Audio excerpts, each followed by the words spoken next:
Allahu, Allahu, Allahu, Allah, Allahu, Allahu, Allahu, Allah, Allahu, Allahu, Allahu, Allah.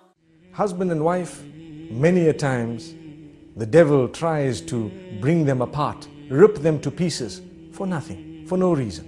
Sometimes it's because we become impatient with one another. We live with one another. This is why the Prophet, peace be upon him, says, خَيْرُكُمْ خَيْرُكُمْ لِأَهْلِهِ. If you want to know the best from amongst you, he who is best to his wife and his family members. The same applies to a female. She who is best to her husband and family members. If your husband or your wife or your family members can bear witness that you are a very good person, then indeed you are good, because you live with them 24/7. What's the point of your neighbors and your workmates and others thinking, wow, what a gorgeous man, what a lovely person he is? That's because you go to work, you smile, because you're being paid to smile. You work so nicely, you're so kind to your bosses and everyone because you're being paid to do that. Some wives wouldn't mind paying their husbands to see that smile, because we don't smile sometimes. We come into the home, we throw everything onto one side, we sit in front of the television with our newspapers, and we're being spoken to, and we're just saying, yes, yes, until they might even ask us, are you a fool? And you say, yes. This is the type of behavior we have sometimes. We don't even know what they're saying. Yet, someone phones you from work, full concentration on the phone call. What is this? Is this not a double standard relation? Did we not understand that we are working in order to enjoy our life, our married life? We are not married in order to enjoy our working life. People have turned the tables. And this is why if your work is coming and interfering with your marriage, you'd rather leave your work than to end your marriage. We need to know this. Because if we are going to leave our marriages in order to make our work work, we will end up leaving every marriage we are in. No one wants to marry a person who's married to his job. We ask the Almighty to grant us understanding.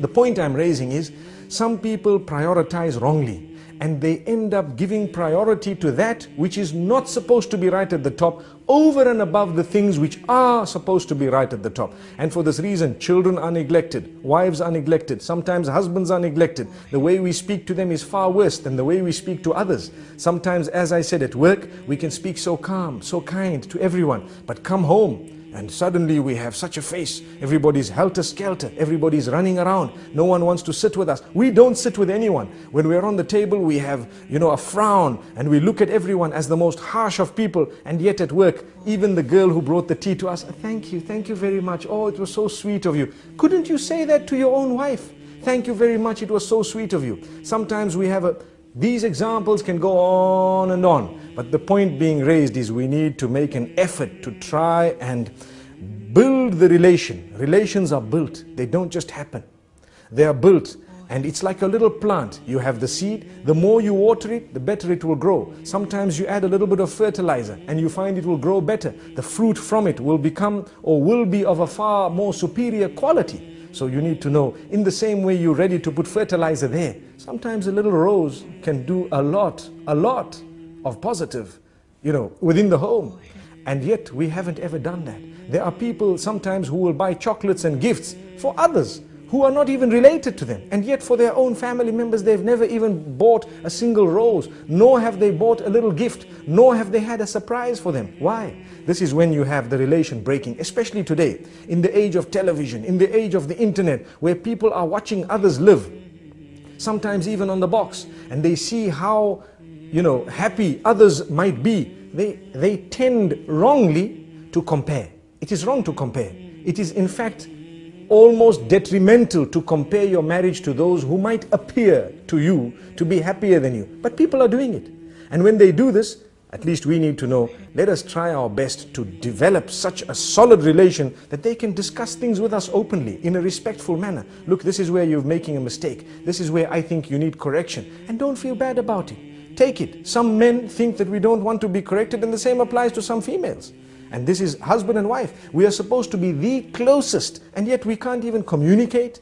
If that is the case, we're wrong. We then have husbands who threaten and continue to threaten. What do they say? No, if you tell me this, I'm going to send you home. What type of a relation do we expect there? She has a right to highlight it. And you need to think about it. This is the closest person to you telling you that I think you need attention. And if they are really thinking that, then you probably do need that attention. Or you need to engage them in discussion and convince them why you don't need that. But you don't just dish out commands. I don't even have time. I don't have time to talk to you. I don't have time. Come the weekends, we're sitting with our friends. Well, why did you get married? You have a wife, you have children. These are the first order of your friends. This is the most intimate circle.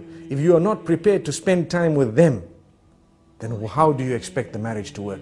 I think we've said quite a bit for today.